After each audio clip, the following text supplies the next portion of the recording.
Today I'm finishing up my video on the papers I made with natural dyes. I did this one. I have 3 different stacks here. This on top I have papers that I dyed with tree bark. I'm not quite sure which type of tree it is. It's just, I think it's for multiple trees. It's just what I use. And, I have a wood stove and I always have tree bark lying around. So, because I burn it. Anyway, I have these ones and they turned out really nice. And, I've tried folding them in half. And next time I won't do that because it made the middle really weak. So that's something that I want to avoid next time. And the next stack is a smaller stack of these blue ones that were made with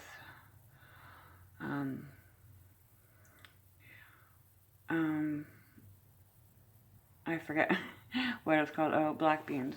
Yes, and just normal black beans, and I didn't boil them or anything like I did with the tree bark. I just put them in a container for 2 days and stirred them every once in a while, and then the dye made really beautiful papers, and I'll show you those. And this was from some kidney beans, the same way I did with the black beans, and it was pretty light, which is fine, and it made I'm not quite sure. I can really tell the difference between the other ones, the tree bark ones, but because it's about the same color. But I also added things like instant coffee sprinkles, a little bit of coarse salt, and some gold ink spray on all of them. I did a little bit here and there, so I'll start with, let me get this out of the way. I start with the ones from the tree bark, and I boiled the tree bark for about an hour, probably, before using it, and this is how it turned out, really nice. So, I'm not going to turn over everyone, but I'll do some of them. I thought some of these are really pretty. Some of these are still a little damp and they need to dry a little bit longer, but that's okay.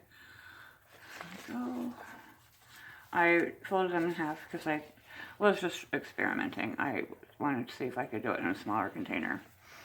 And I did, while it did make neat patterns on it, it's still too weak in the middle for being in a signature, which is unfortunate, but I'll have to come up with something else for them. I really like this one. The ink showed up really well sprayed. Here's where some of the salt left patterns. That one's a real nice one. That one's still a little bit wet. It's still sticking together a little bit. But they're really nice. A lot of them. Some are plainer than others. Some got more dye than others. That's a nice one. A lot of gold around here. You can see that. The ink spray. These are the black bean dye ones. Really beautiful.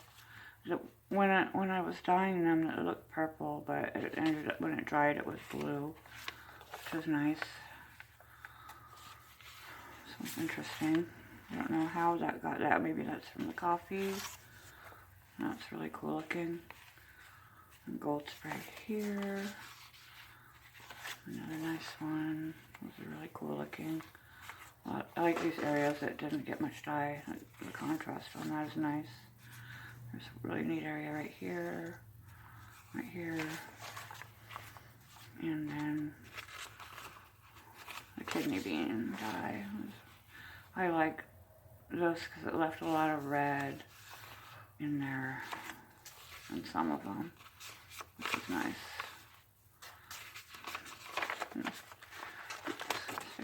together. And most of these I dried,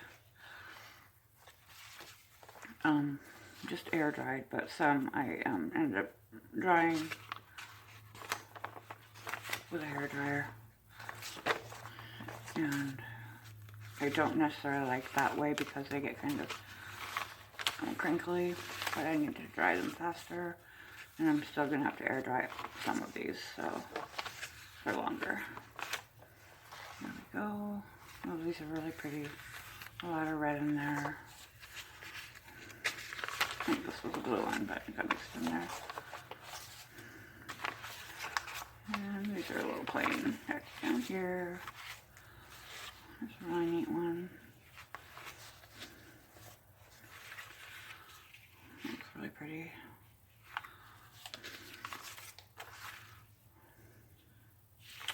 Okay. Well, that's it for the paper side. It's a relatively small batches, 3 different batches, and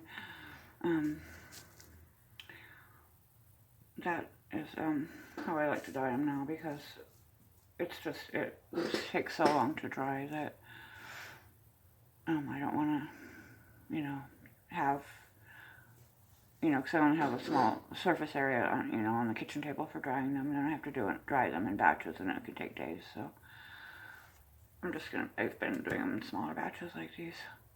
Anyway, that's all for today, and I will see you guys later. Bye-bye.